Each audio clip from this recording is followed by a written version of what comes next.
Welcome to Lawyers Who Learn, where we explore how attorneys' engagement in lifelong learning fuels their growth. Join us to uncover these journeys and gain insights for your legal career.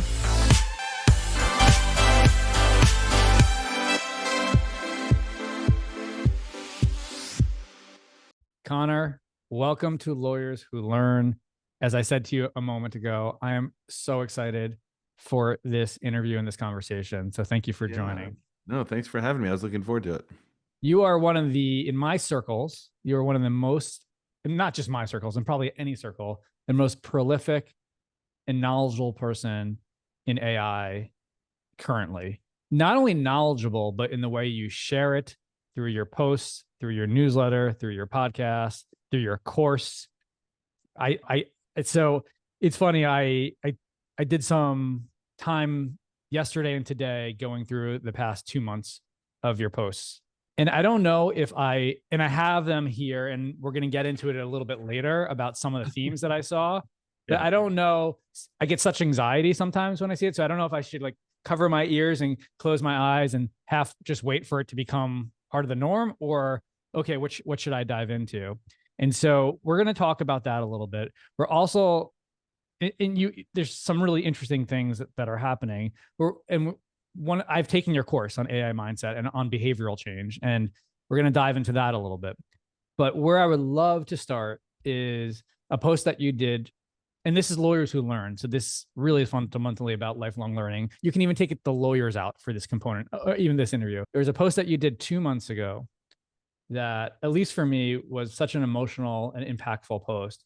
And I think it tells your journey a little bit and a little bit who you are, and I think ties a lot of this together. I would love to start there. Do you know what post I'm talking about? No, I'm dying to know now. It'll hit you like a ton of bricks as soon as I say it. It's when you and your son, and your daughter actually too, but your son went to Nepal, and you were teaching a group of NGOs, and he was teaching them.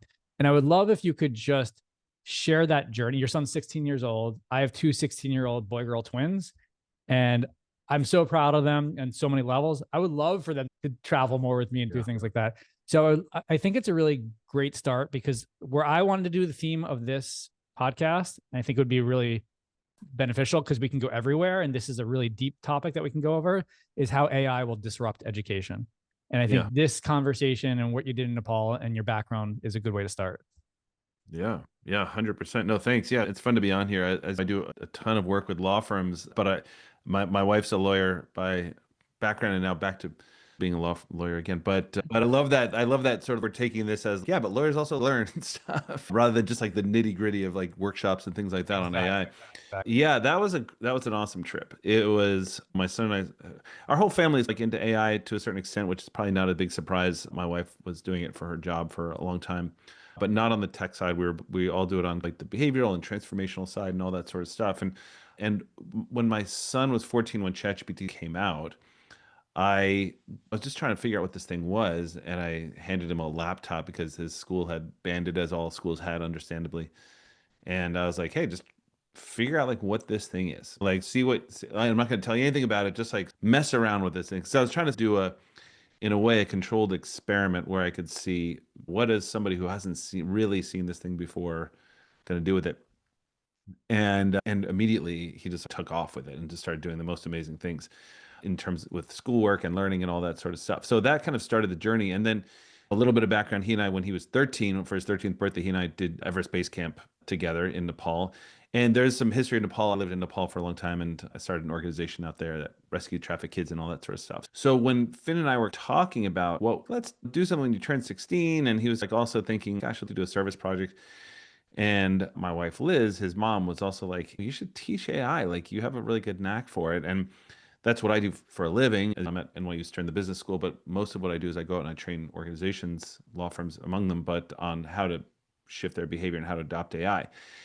And so he and I had done that kind of thing a couple of times together, like with his school at one point, we did it with our church at one point. And so we were like, let's do that, right? Let's just go to Nepal and see what this could be like. And our theory being, this is kind of my theory on AI in general, is there's nothing really to learn, right? It doesn't require any skill set. Anybody that says, oh, you have to learn how to prompt or something, it's not a thing. Prompting is just talking.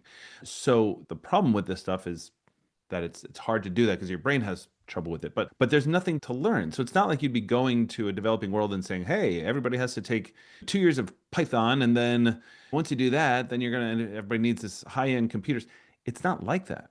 So we thought, what would happen if we went out to a developing country which really needed this kind of tool and just taught them how they respond to it and everything else?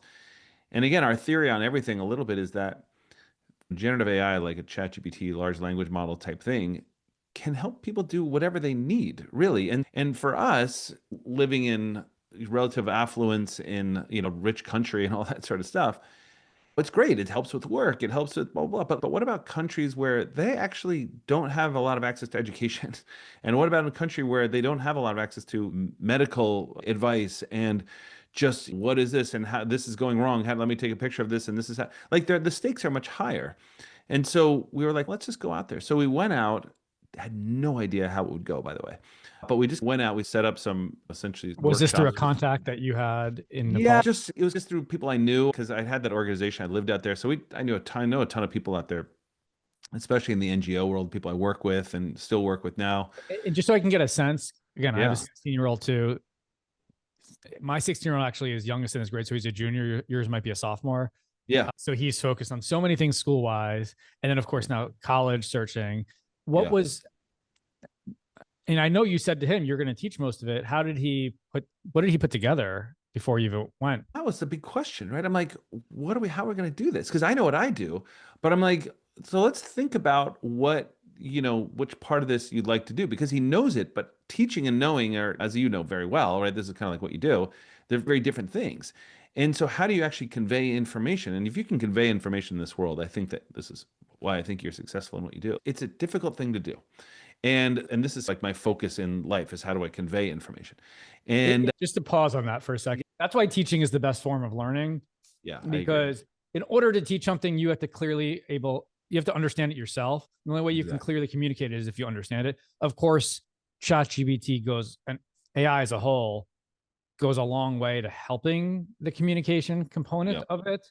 And that's what I'm really interested to see what that looks like. But again, we can box that for a second. Okay, how does he communicate? How does he is going to communicate this? And we kind of 24-hour journey to get there, I assume. And so we were just kind of like prepping. We made a deck. Like, I knew what I would teach. I teach behavioral change and AI adoption, usually at scale for big companies, but it's the same premise. And for him, he was like, I know how it works in education. So let's start like mapping out how teachers can use it, how students can use it, like why it's challenging and how it's going to disrupt education, all that sort of stuff. But then, and we got out there, and first of all, I found, much to my delight, that he was actually very good in front of people. I didn't know, to be totally honest. I didn't know if he would be or not. So that was a huge blessing. And we started working with some schools and some groups of NGOs. And kind of the upshot was, first of all, people were very receptive, which we didn't know. And we could tell that because of the questions they asked. And then the second thing was, you know how these things, like to your point about teaching, like it's only when you start teaching where you realize, oh, this is actually a harder concept, or, oh, thought I was teaching this, but I'm actually teaching this, that kind of moment. And what we realized very quickly was, him at 16 was the message in a way. Do you know what I mean? Like, it's, hey, I'm 16. I understand what this looks like from a student perspective, because so much of what we do is in education is the viewpoint of the teacher, not of like the student. So that was the big unlock for us, I think, realizing, oh, actually, Finn has a tremendous amount to offer, more than just this is a cool project, but it's, hey, this is how we see it as young people and as students. I know you're all worried about, like, we're all going to cheat, we're all going to do this, but why not look at it like this? Because this is where our brains are at. That was the exciting thing. So two things. One, we're going to dive into, because you actually have a post most recently on the student perspective. But before we do that, just two emotional questions, actually. Yeah.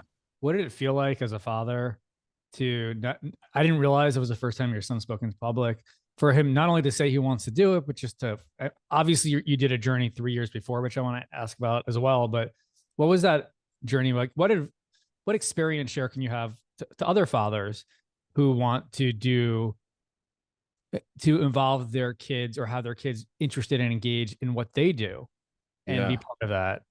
I'm sure there were some lessons there. Yeah, I'd say so. Again, this is maybe my bias, but it's not like he's in drama or anything like that. Like, I think one of the most important skills a young person can have is learning how to speak in public. I think it's just, as you get older, it's what often separates people who are successful and not successful. And when I say successful, I just mean opening up new opportunities for you. I don't mean monetarily successful or anything like that. And I know that he was like doing debate and things like that. So we did push him to at least do something where he's in front of people, but I had never seen him before. So first of all, that I didn't know. The second thing was really that balance of steering them and shutting them down was very hard because it's very vulnerable to when we were like practicing how would this work. It's very vulnerable to like even getting in front of your parents and just trying this. So it was a really fine balance between saying, hey, I think that's great. I think that's great. I think that you could tweak it like this, and maybe you want to focus more in here. And the thing I stayed away from the third rail was like, I don't think that works because it's so vulnerable getting in front of people. And I would rather have him got up there and crash and burn, but know that I was in his corner. I love it. Than him to be good at it, because when you crash and burn, you know it. Or for you to change it so much, it's your presentation, and that doesn't help either. And sorry, did I interrupt you? No, we did run into that. He was like, because I was like, what about this? He's like, God, that's your thing. He's like, if you want me here, and if I want to be doing this, I have to try this in the same way you learned how to do this yourself, and you had your message. I have to have my own message. I'm like, yes. Out of curiosity, how much school did he miss for that? I don't think any, because they have a 2-week spring break. So like we just went right in the middle. I was going to say, regardless of how much he missed, he learned so much more on that trip than any classroom would have taught him. And then the second, just more curious. And I'm sure other people hear this and they're curious too. So I want to ask, how was that journey going to Mount Everest Base Camp with a 13-year-old? It's hard enough for an adult in good shape to do, because I think the base camp, what is 17,000 feet? Yeah, you get up to above that. You get up to 18,000 if you climb this little mountain. I did it many years ago, and people kept asking like, "Oh, how's he going to do it? Was he gonna be able to do it physically?" I'm like, "Is he gonna? Yeah, he's gonna be fine. Like 13, like he's in pretty good physical condition." I'm like, "He's gonna go." The really cool thing about that, just one note on that, was it's a hard track, but you just do it. And the really cool thing is that he's not a big complainer anyway, but the really cool thing in situations like that is that we're just walking together, and you're walking for days and days. There was no complaining, because what good would it do? So that was cool. We were just like, so we talked a lot about food that we'd have when we come home, and just like exhaustion and all that sort of, but it was absolutely epic. I'm not sure if it was fun, but there's two kinds of fun. Do you know what I mean? There's a fun where you're like, oh, this is wee. And the other side is it's after the fact fun. Rewarding. After the fact fun. Exactly right. Exactly. Not anywhere close to what you did, but I did a 90 miles of trekking with my dad in Patagonia. I was already an adult at that time. And the biggest lesson that I learned was, maybe you guys learned it there too, you wear 2 socks with your boot. You wear a thick sock and a thin sock, because when you're walking 10, 15 miles a day, it starts rubbing against the shoe. And when you have 2 socks, it saves you. Did you have that? Oh yeah.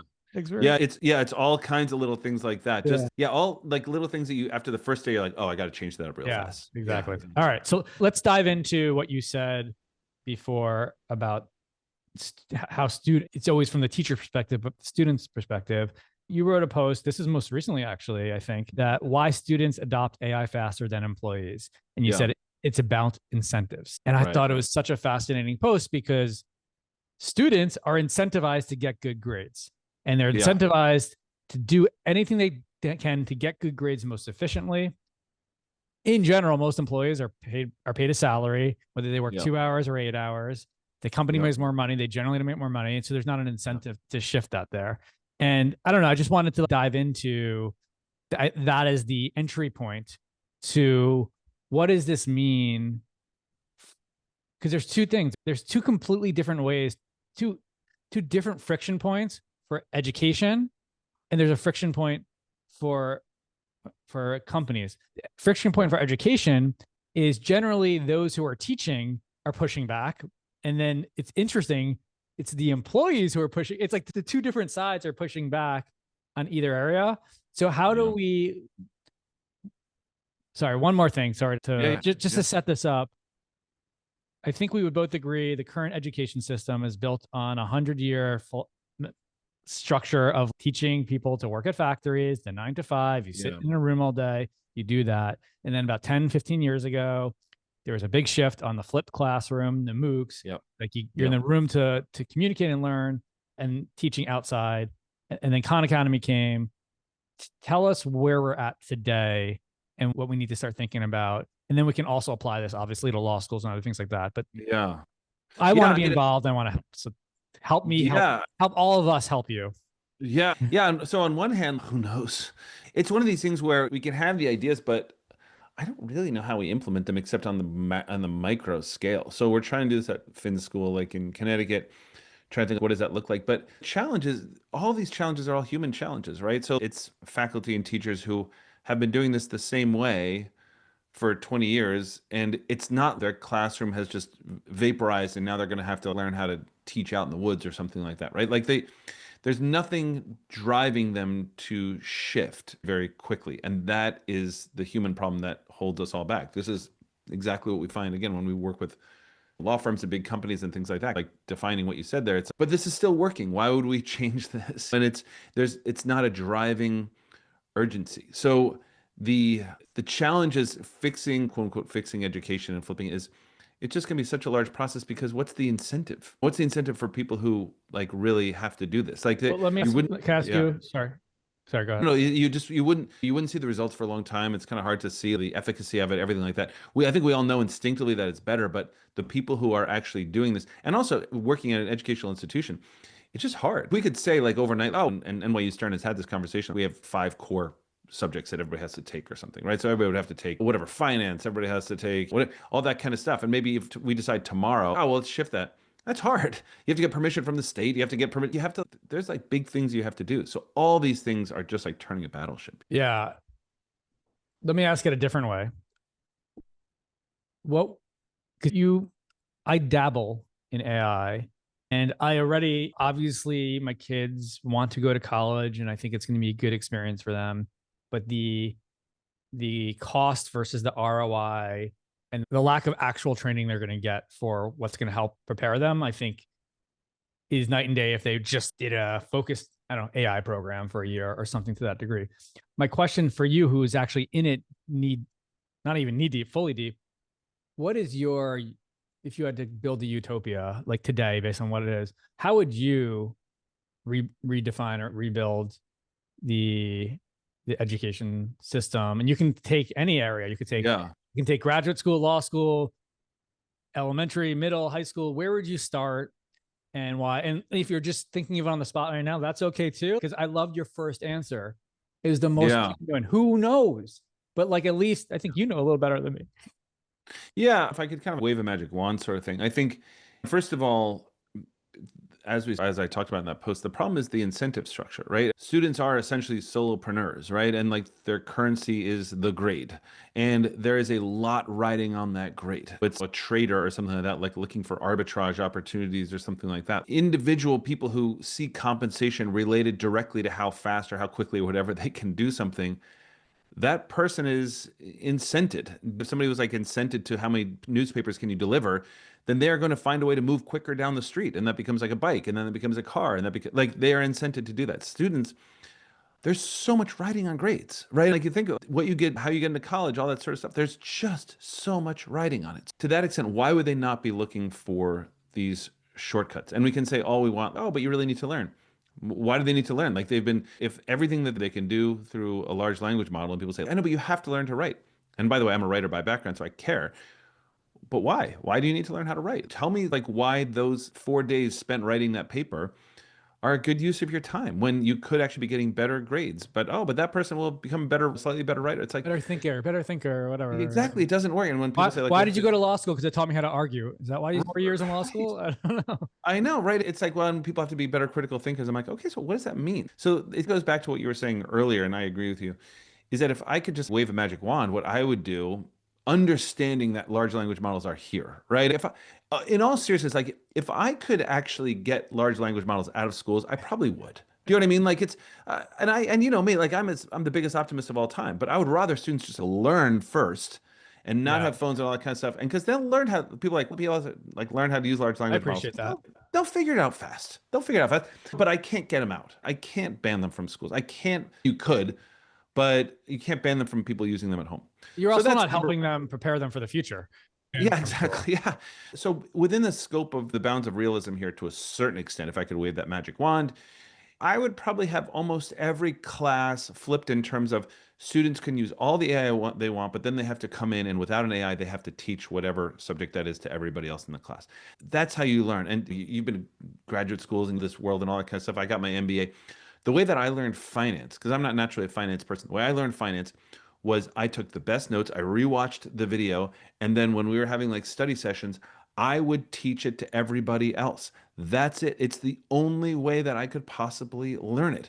And that's it. And I think everybody knows that intuitively. So AI is phenomenal at helping you learn. Like I'm up in the middle of the night, like 2 nights ago, I was up in the middle of the night. So I was trying to figure out like how AI agents would work with like data lakes and all that sort of stuff, right? It's not something I'm naturally good at, right?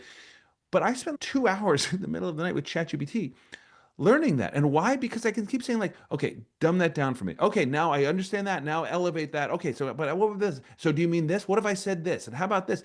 And now I came out like really understanding something in a way that no teacher could have possibly given to me. It's just not possible. It's So the most personalized learning. it's And it's incredible. also, you learned it while you might not want to be up at 4 a.m. Sometimes that's your best Yeah. zone of learning. Yeah. And so, because, okay, so I love, obviously it's funny because what do they say is people fear death more than public speaking. Yeah. So I guess the thesis would have to be, in today's day and age, post AI, actually, you can't.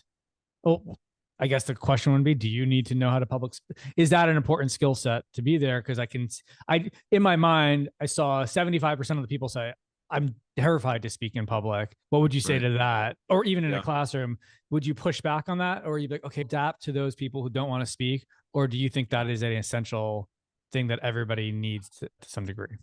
Yeah, I don't know if it's essential, but I definitely think we actually are, the technology is already here, but we haven't adapted to it. So what I do at organizations is I work on the adoption, right? So because the technology is not the problem. So if your added value to something is you're behind the scenes and you are great at processing giant amounts of information and summarizing it and analyzing it, if that's your skill set, I think we can say with certainty that large language models are good at that and they're probably better at it. And people say, but they hallucinate. Yeah, man, so do humans. And they do it way, way faster. And they could then turn it into French or dumb it down or speed it up or whatever within seconds, And now essentially. turn it into deep, beautiful PDFs through their deep Exactly, research. exactly. And so if that's your skill set out in the world, I would just say that I'm not saying in the next 12 months it's at risk because adoption is, everybody's like, that job is going away right now. No, it's not, because companies are very slow to, again, I work across every industry you can imagine, again, including a lot with big law, but law firms like everybody else are really slow to adopt this. So if that's the case, your job isn't going away in 2025. There's no way. But are they going to hire as many people into that role? No. And then there's going to be fewer and fewer people. But it is going to be very hard to convince an organization that has a fiduciary duty to just make money to their shareholders or whatever it is, to hire people into a role that AI can do very easily. And I'm not talking about AI can do everything. I'm talking about something very specific, like analyzing and summarizing and analyzing But documents. certainly, so is your point or thesis, or thumbs up on my Zoom, but is your point that at least today, because certainly there's avatars who can speak better than you, who can make it more persuasive. Yeah. The one thing you can't fake today, at least in school, because we're talking about school right now, Right. you can't have, you're the only person who can physically go up there and talk for yourself. Because you can have AI can fake an essay for you, it can fake other things, but it can't fake you communicating it to your Right. peers. And is that what you're I saying? I think so. I just think that it's one of those skill sets that, and I'm biased because that skill set has gotten me very far in life, the ability to speak publicly in a range of different ways. I would say that if we have kids, it's okay if they're introverts or anything like that, but if they can get comfortable with this, it is just going to serve them very well, because more and more large language models can take on those tasks that people who are more introverted. By the way, I'm a huge introvert. I just act like an extrovert. Sorry, I'm a huge, yeah, introvert. Yeah, that's right. And I just act like I'm an with extrovert. you. So I just think things like that are going to be important. And when people say, okay, so what are the skills to know, or what are the skills to have? It's hard to say. I think what's so important is being able to convey information in a human way. And it's very hard to do that if you're not comfortable Got it. speaking in front of people. Let's go back. Okay. I think I love that. Is there anything else with your magic wand when you think about literally sitting in a classroom watching it?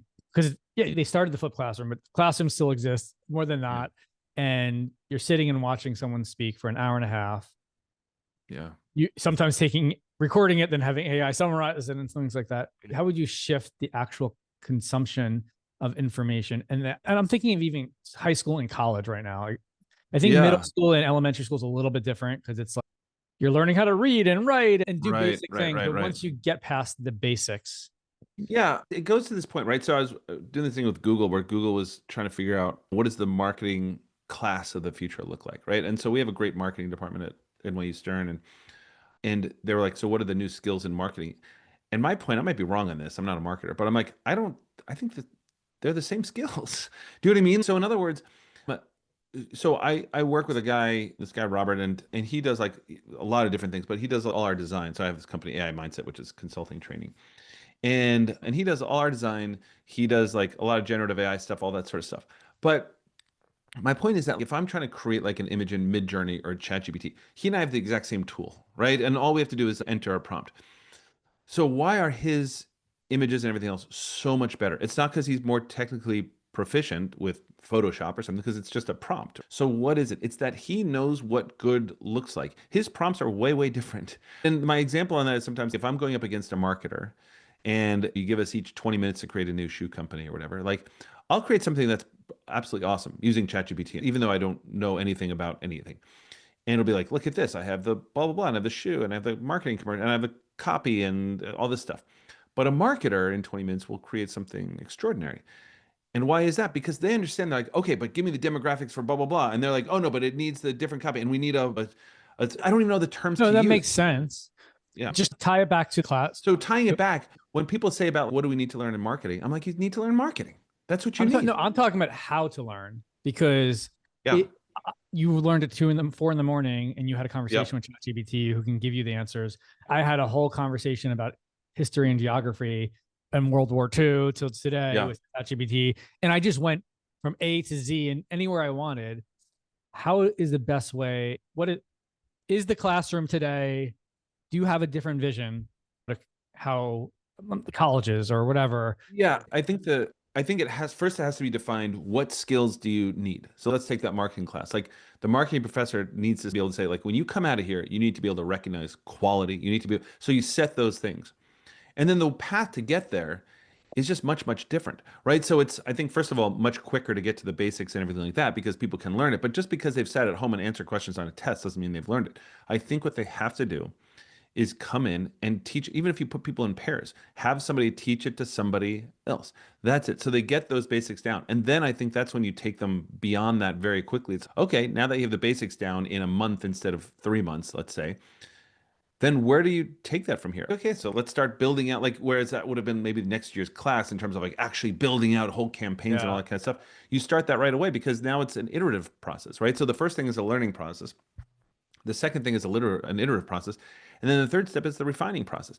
And you need to understand first where you're trying to go before you follow that pattern. But the learning process can take place quicker. The iterative process is blindingly fast. And then the refined part that's slower because you need expertise to refine. If somebody comes to me with a marketing campaign, they're like, hey, how would you refine this? I don't know. I'm a good editor. So if somebody says, hey, how would you edit this paper? I'm like, got it. Know exactly what to do. But I think that we have to learn those skills first. Do you think the teachers of tomorrow are in some form AI agents? They're the best teachers of tomorrow. I don't want to, there's amazing teachers, but in terms of, you hear people say in 6 years, Gen AI will have more knowledge than all of the sum of humans together. Yeah. So it's really, I'm trying to determine if I want to help disrupt education for the best path for the human, for society. It is getting people out of the class, students out of the classroom for certain subjects, maybe for the best thing to do and get them learning through AI, through other things like that better. I'm not sure because I think if you have what I would do, right? If I had a syllabus or something like that, I wouldn't just say, okay, teach me everything I need to know about marketing. Somebody has to define first what you're trying to teach. The problem with LLMs is that you could say, teach me this or something like this, but the LLM doesn't know what you mean. You know what you mean. That's the curse of knowledge in your head, right? You know what you mean by, hey, I got to learn this thing. but it doesn't know, right? It doesn't know, do you mean this or like this? Do you mean like this? Who are you? What do you need to do? Yeah, it has to be like really well defined early on. So it has to like almost be fine tuned. Like what I would do is have a large language model, put my syllabus, if I was a teacher, put my syllabus in there and be like, hey, this is a new MBA student coming in. I'm going to have to teach them basics. And I'll go step by step. So in point one, they have to learn this and get them there however you can get them there. And let the large language model be super creative, super iterative, super personalized, all that sort of stuff. But what I think the mistake we make is to think, oh, this can just teach. But that's not true. It can't just teach. In this, one of the examples I use sometimes is if I'm like, hey, help me start a telecom company, right? That's a demo that I do a lot. And I do that just to show how bad the answer is. Because the answer is like very high level, super, okay, here's the regulation, here's blah, blah.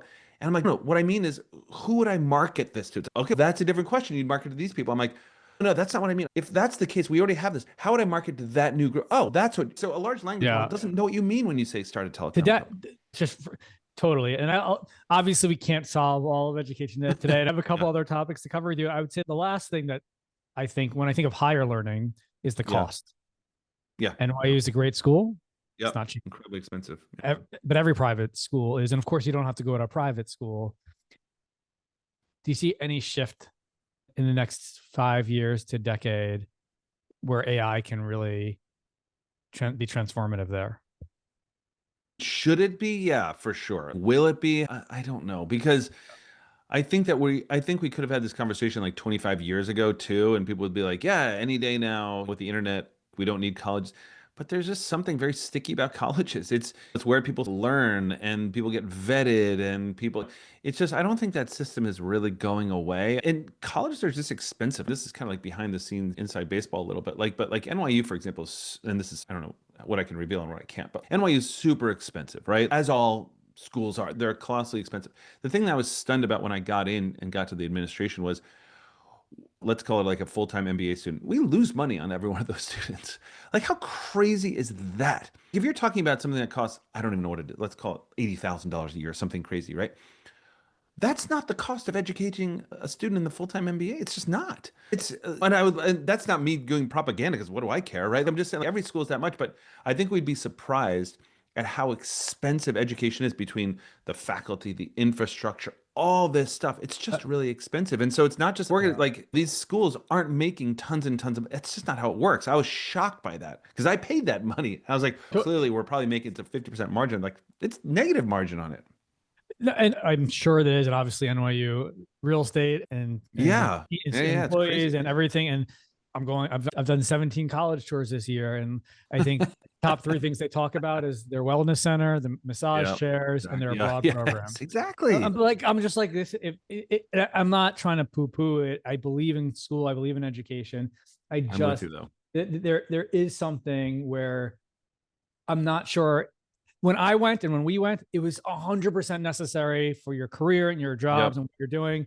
You at major companies, I don't know if Google's one, a lot of them, especially if you're a developer and who knows what's happening with that, they don't necessarily look at the college degree as the end all be all anymore. So that's an aside. Who knows is the question, but I am here to help, and I'm willing to roll up my sleeves to help figure that out. Yeah. Something that you said before and related to 2 posts that you recently did, and I think this is the heart of what you do, and is where you're like a CEO whisperer. You did a post, maybe it was earlier this month, and you talked about a study called tapping, the tapping problem. And it was a study where somebody was tapping music, and the way they were tapping it, they expected those who were listening, 50% or more to be able to follow the tune and tap it. And I think, in fact, only 2.5% could follow it. Yeah. And that's where I live in CEO world, where it's, I get it, this is good, other people get it, follow along and you get it too. And it just doesn't work that way. And so the way you broke that out, I was like, oh my God, this is exactly how I feel every day. And then another post you wrote, which I felt was really speaks to me in a different way, was the post about Gamma, and where they only hire generalists, and they have 28 people and millions of users, millions in revenue, but they've redone their teams. And so because you work at law firms and organizations, how do you apply these 2 concepts? And how can we think about how we're going to redefine teams and use AI agents to help us? I think it said something like you're 37% more effective. 37% more feel like you're on a team and more effective when an individual uses it. So there's a lot there. And I even took your course and I was all fired up and I had the structures and I did that. And then I'm just like, now what? And so no. Yeah, help. So take those kind of one by one. So yeah, the tappers and listeners one is just a fascinating thing. Somebody's tapping. Imagine you're typing out jingle bells on a table and you're like, what's the odds that the other person's hearing it? And you're like, oh my gosh, like 98%, like it's jingle bells. And the other person's, I don't know. They just hear like tapping, right? Because you have that melody in your head. And so that's that curse of knowledge, right? That's the huge problem. And so one of the reasons why it's actually helpful for me not to be techie is because I think that when people are talking about AI, they're expecting it to be technical, and people who have done machine learning for many years, all that sort of stuff, tend to look at this, and they're like using shortcuts. Imagine when you walk into a new organization, all the acronyms people use, and they don't even hear themselves. They're just using acronyms over and over again because they don't even hear themselves using those acronyms. And you're like, what the hell does ASGE stand for? So I think with something like AI, it's critical because you have to meet people really where they are. And that's why, to me, it's all a behavioral thing, right? So when I talk about, the first thing I say, or one of the first things I say if I'm doing one of these things, is I show like a slide of, and it's actually a screenshot of an answer that Google Gemini gave me like last year, whatever. I was asking it for help on a MacBook problem or something like that. And it's one of these things where people see it and it sounds very human. And so everybody's like, yeah, whatever. But I'm like, well, hang on for a second. First of all, think about how human this sounds. It's like apologizing. It's explaining why I got it wrong, all that sort of stuff. I'm like, so first of all, we have to remember that that's really weird. You know what I mean? So forget like that it's going to goes in one ear at the other. This is software that behaves like a human. This is very strange. But then the part that I highlight is in the first sentence of this screenshot, where it said, I've checked the system preferences on my own Mac. And I'm like, it doesn't have a Mac. Why did it say that? And that goes to the core of it. It's not just a hallucination. It's because how these things learn is they read the entire internet, right? And they learn like a person learns to speak. Like in my son, when he was 2, he thought my dog's name was Emma No. Because why? Because Emma ate trash. And so every time I was yelling at the dog, it was like, Emma No. So he just thought the dog's name was Emma No. That's how a human would learn. Same thing with AI.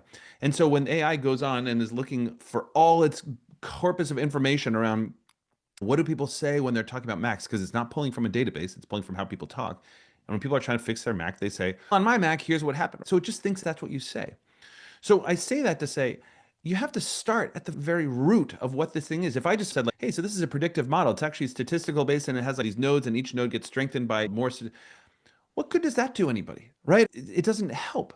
So in fact, like I always assume that people don't have the melody in their head. And I don't care if some people in the audience are like, yeah, duh, because most of them will be like, oh, and that I want to bring along the oh people. That's number one. On generalists, there's a lot of work out there now that shows that why are we even talking about the single person unicorn company? That's impossible. And yet people say it's not. Why is that? It's because you can create a team of people around you. What they just did with Harvard Business School and the Procter & Gamble study that just came out, whatever, a couple months ago or something, was phenomenal. They showed how people work together in teams. First of all, they showed that people were actually happier, almost like working alone than in a team, which was interesting. But also, why do we put people in teams, right? Think about it. Like, we know, oh, it's better. Why? Well, it's because you need diversity of thought, you need diversity of opinion, you need like people to refine and go back and forth. But what if you had just like a little team of, and I don't mean a new futuristic team of AI agents, just like if you had ChatGPT and you just said, okay, now look at this like a marketer, look at this, whatever.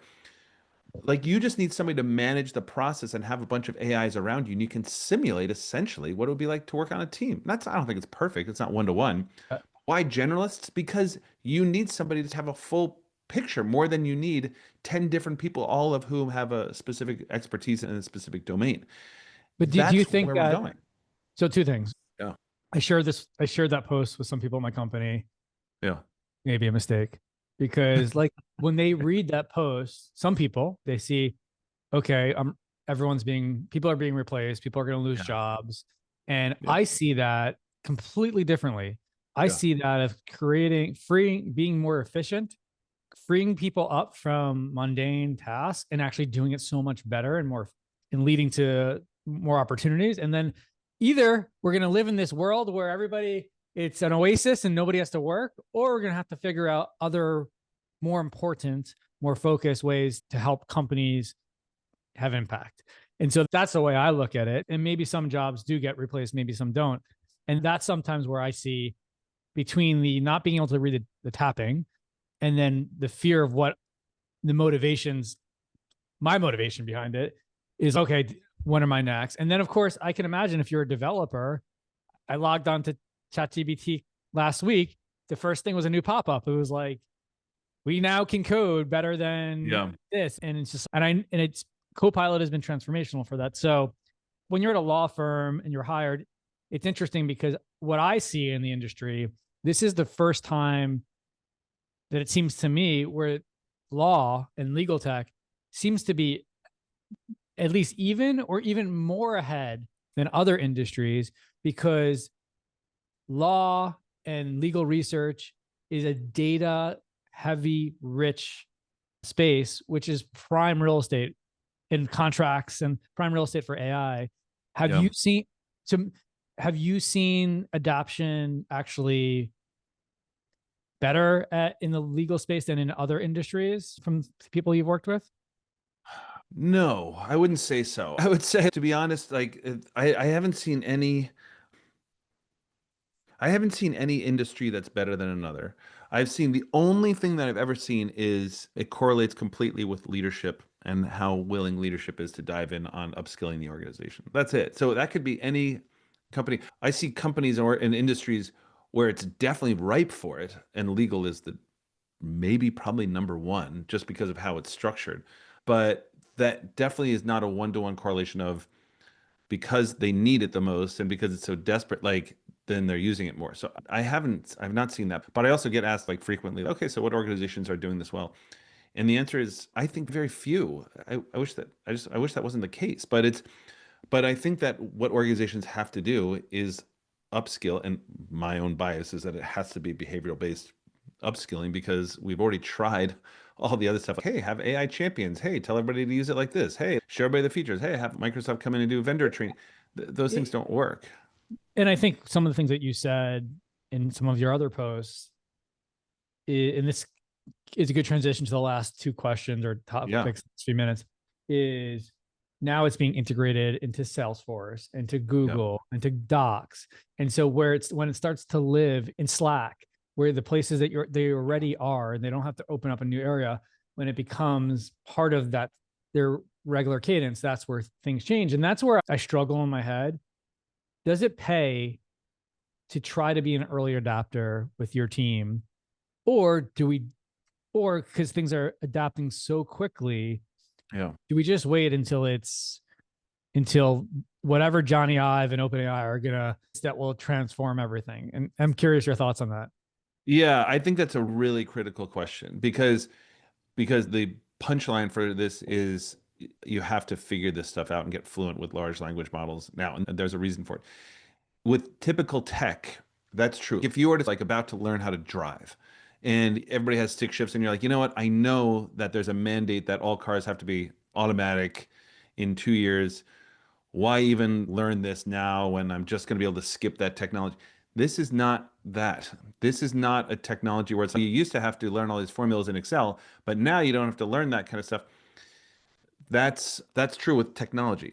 That's not true with how we use large language models. And the reason is that this is much more like an alien species has landed on Earth, and we have to learn to live with them and talk to them, rather than this is a new tool that you can maybe skip over. So let's take the example of agents real quick, right? So there could be an argument. What does an agent mean? Yeah. So I know deep research, but can you give an example how you're using agents? Yeah, it means different things. So people, I think, misuse the term. A true AI agent is something like, if people have heard of like Copilot, like Operator, computer use, what that means is I say to ChatGPT or Anthropic's Claude or whatever, I say, hey, go buy me Mets tickets. My budget is $80 a seat. I want it on a Sunday day game.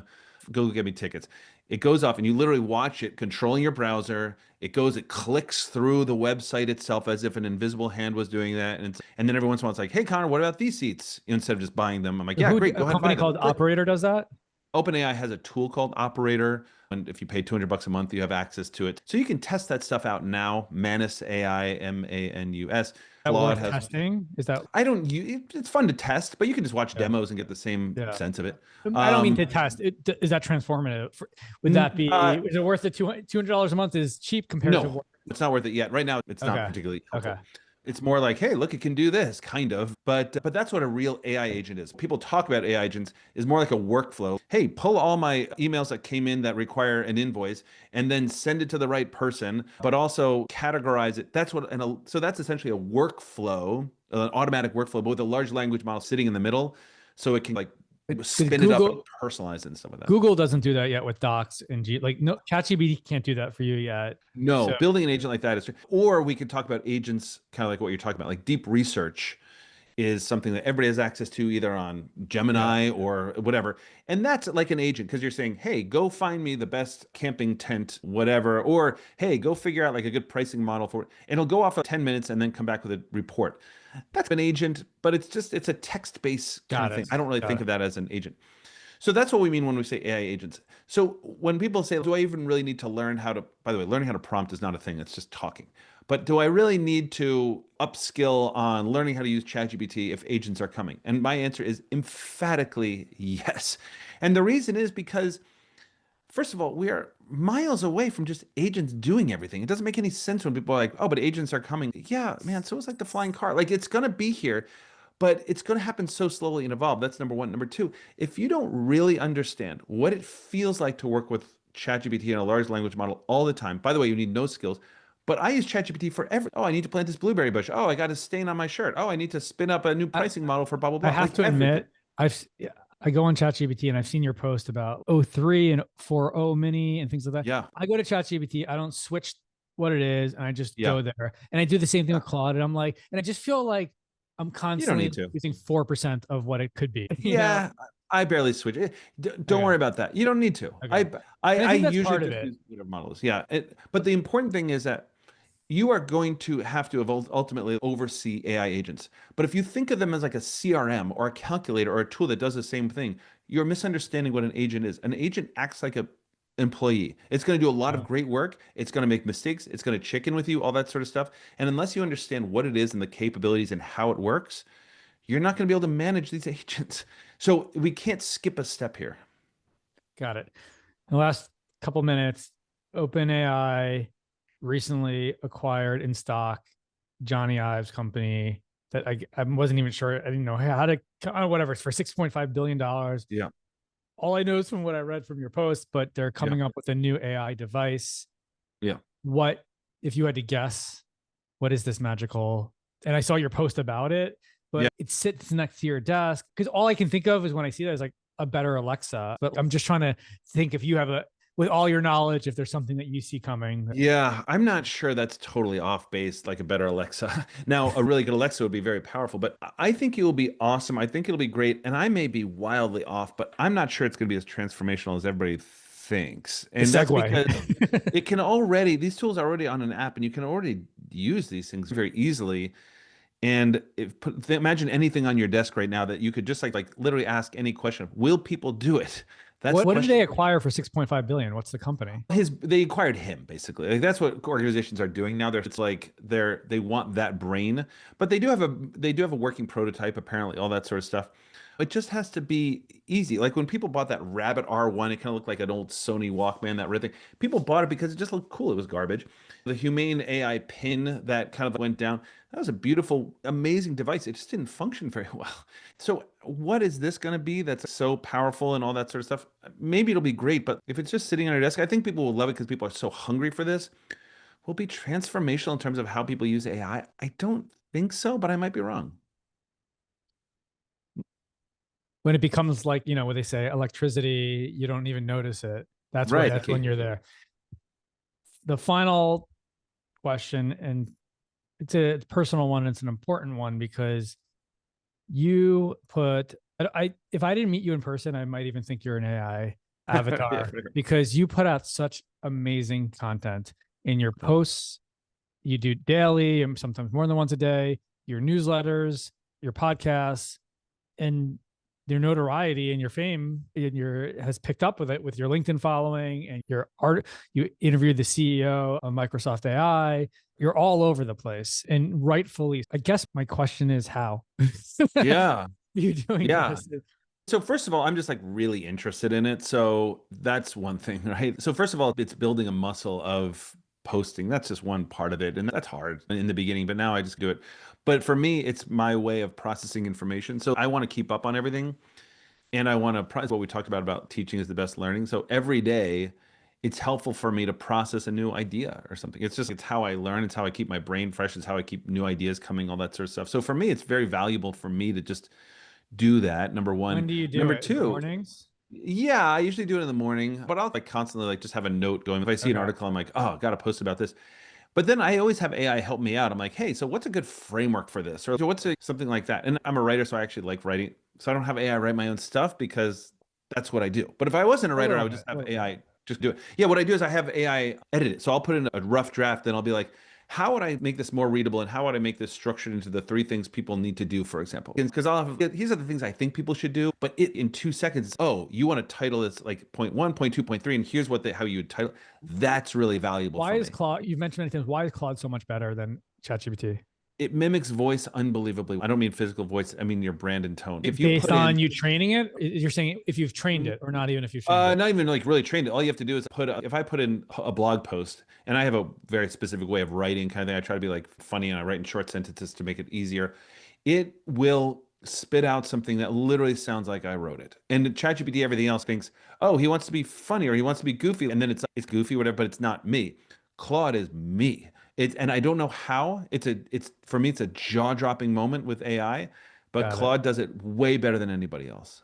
Do you have, we have 1 minute left. Do you have Yeah, more yeah, than yeah. 1 minute? If we go over a I do. minute Yeah, over? yeah. Go ahead. Yeah.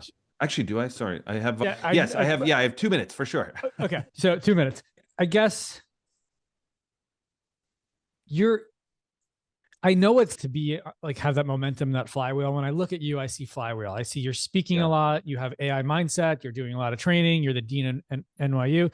Are you maxed out to some degree? Like, where do you like? Just give us like 30 seconds of, I don't know, just other people. I like when I look at you, I'm like, I would love to be. I love what you're doing. If I can hit a magic button, I would want to be that momentum. And obviously, Yeah. it's 20 years in the coming, right, to get to this point. But where do you see the next few years for you, or even the next 6 to 12 months? Are you building out AI mindset more? Just to end us on how you're doing mentally, physically, emotionally, and things like that. Yeah, no, thanks. Yeah, I'm trying to really focus on what drives the most impact. So for me, I decided early on not to spin up like a lot of different courses. I'm like, there's one course that I think people need. So we do this for enterprise, like we have like a whole enterprise version of the course.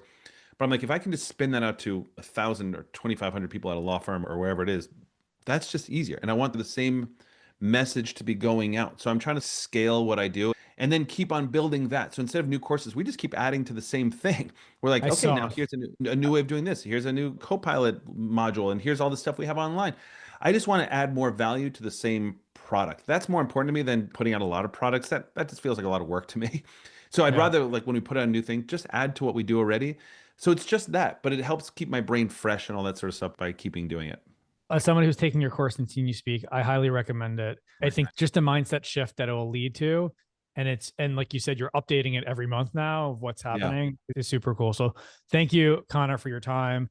I hope to find additional ways to help you and help what you're doing in their cause, both in legal and outside of legal. Thanks, man. Yeah, thanks, David. Always great to talk to you, man. All right. Take care. Bye-bye. Take care.